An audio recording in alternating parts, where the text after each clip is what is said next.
But let's talk to our next night owl, and that is Richard from South Shields. Hiya, Richard. Hello. Hello there. I want to talk about the paranormal, Alan. Okay. Do you know, like, things like, astral planes and stuff like that? I'm frightened, right? What are you frightened of? Well, I'm frightened, right, to the point in which, all these things like ghosts and that, right, are on different astral planes to us. Are they? Aye. Well... How do you know? Well, like, do you know how our brain only sees certain things? What things does our brain not see, then? Well, like, if you see a ghost, right, it can appear, like, to you, but only briefly. So it's there all the time, but you can only see it for a short period of time. So ghosts and that are there all the time, right? Like other things that are on different astral planes to us. Like what? Like, well, there's a program on Channel 5, Stargate, right? What comes on. Oh yeah, I've seen. Like I saw the film of that. Yeah. Yeah, all these worlds and that are all over the place. Like, like aliens, you can't see them, but they're there, right? Right. Now, like, if you see a UFO, and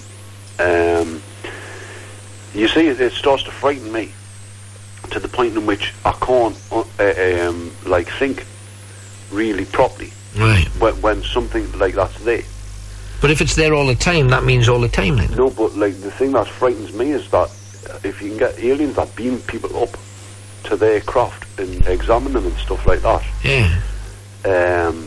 Well, you'd be the kind that they'd come for, Richard, in fairness. Well, no, but, like, if you've got that as an example, right, and then you've got things like Stargate as the series, and all these things that Gene Roddenberry thought about, and, like, you know, it like starts to Klingons. upset me.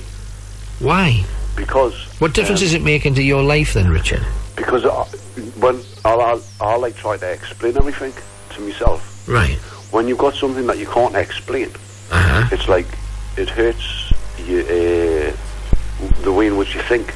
Well, does it? Because there's an awful lot I can't explain. There's millions of things, really, that I can't explain. You know, I can't explain how a computer works. I can't explain how a car works, for that matter. I know what you have to do to drive it, but I don't know how it works, really. Yeah, there's a lot I can't explain, but I'm not scared of any of it. Yeah, but a mechanic knows how a car works, right? Yeah, and a computer technician, there's people out there that know how things work. Right. Right, like people that know how UFOs work and that, right? Are they? Who knows how UFOs work? Well, whoever found Roswell or whatever must have knew how the... if that's true. Well, yeah, I see what you're saying, yeah. But if you think about all these things that are unexplained, that are explained to people that, like, a scientist, like Einstein, knew all about these things. But well, I'm not sure that he did. I don't think he ever mentioned ghosts or UFOs at any point, did he, Einstein? Well, the theories of, like, time travel and stuff like that. And things like... yeah, but they're theories, they're not fact, though, are they? Well... It's just guessing, it's thinking, it's imagining, isn't it? But if you imagine things like that, I mean, imagination turns things into reality. Oh, that's not true either. I mean, there's many a time during Baywatch that I've imagined I was on the beach with them, and it just never came to pass. Yeah, but that might not happen now. It might happen in, say, 3 or 5 years' time. Ah, I see, right. You know what I mean? I'm not sure I'll be after Pammy then, mind. But what upsets me is the fact that things like that are trapped in your mind like deja vu. So you've thought about that, and it will most probably happen. And or it's happened. You see, I do think that if you want something badly enough, in some cases people will be lucky enough to make their dream a reality. But just because you think of something doesn't mean it's going to that's going to come to pass, does it? Well, like virtual reality in your head, when you dream about things or you have nightmares and stuff, when you must have dreamt of something that's happened. You've actually had, like, something happen that you've dreamt about, say, a year before, 6 months before, or even a week before, and then it's happened. Well, some people have dreamt about it. A lot of people have dreamt about their own death, but they're still alive.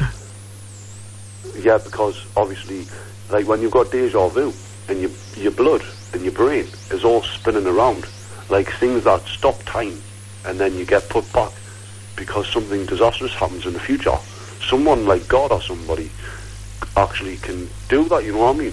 So time travel How do you know? Exist. How do you know? Because you say God can do that. How do you know? Has God ever done that? Well, I've got deja vu in my head that I've had experiences where... Right. But that can be explained simply with the genes that's been passed to you from your parents, that you're remembering a memory that they've stored in your genetic profile. When you were born, some of that memory was passed into your body. So that's not involving God necessarily, is it? No, I don't think it's that, like, but even DNA, when you think of Neolithic acid, you're not, and we're made up with all these chemicals that are mad, like, you know? Yeah, but that's, you got them from your parents, so that's where the memory is linked in your genes. That's the point, isn't it? Yeah, but like...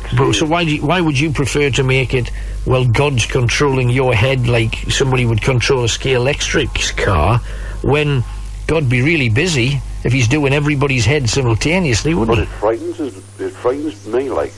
Why? You know, because you've got, like, things like the future and all that set out. Or the... Is it set out? Well, you can't change things like the past, because all the nasty things like wars and things that have happened. Right, but you say the future's set out. Well, things like...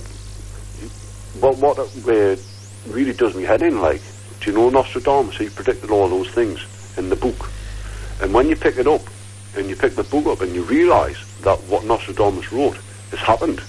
Yeah, well... And then it happens in the future. Well, you see, I disagree. Well, I totally disagree with that, because having done a bit of work on Nostradamus, there's two schools of thought now. The most recent one on Nostradamus is that he was, in fact, working as a spy for the French government, and a lot of his poems were ciphers that were written in code to give messages back to his bosses without other people knowing what they were. Yes. And there's an entire book that's deciphered all of them, and they're all messages to his boss. Codes like that. I mean, so there's recently people have tried to decipher it, and because it's written in 3 languages simultaneously, it's gobbledygook. So you can make them fit anything or nothing. You know. One point I'm trying to make, like, specifically is Astral Planes. If you've got one decipher, like, binary code's the thing now, because it's all digital, right? So anything that's done with computers or anything, it's all like binary code, right? And you can actually gather that information as long as you know how to do it, right? But if you don't know how to do it, like what you say... Yeah, but who anywhere has managed to decipher an astral plane? No, but an astral plane, if you think about, like, a separate universe... Yeah, but you see, you're talking about something that may or may not exist, but there's nobody deciphered it. There's nobody with any proof of it. There's as much proof of that as there is of heaven or hell, or Valhalla, or anybody else's. But it's only people's opinions that have seen it, though, you know what I mean? Like, a ghost, if you've seen a ghost, you're guaranteed. Yeah, but you see, you're saying that a ghost is on an astral plane. Well, I think, that's just your opinion. All things are visible, right? If you know how to control... But at the very beginning you said, but there's things you can't see with your eye. That's right. And I said, like to what? The naked eye, you can't see. Like? You can't see the other side of the planet unless you hook up to something like a computer that you've got on the World Wide Web, and you can see something on the other side of the world, right? Whereas, like, if you hook up to all of these things that are doing with binary code, right, you can actually start seeing all sorts of things. Like, anybody that's autistic that can see things like special things, do you know, like how wide's your room and stuff, and guess exactly how long it is and how tall it is, or whatever, you know, like it's some part of the brain is like a very, very, very high powerful computer. Right, okay, Richard, well, we'll let the owls chew on that. Thanks for calling, Richard. Dancing in circles, linking a lot of things that are not linked, but doing it in a way that's reasonably impressive, in a bizarre sort of way. And you can't argue that autistic children quite often can show amazing special gifts. Some people try and explain them as because their bodies are damaged in the way that they are, or unable to do certain things, that their other senses, their other skills and abilities are enhanced. And that would make sense.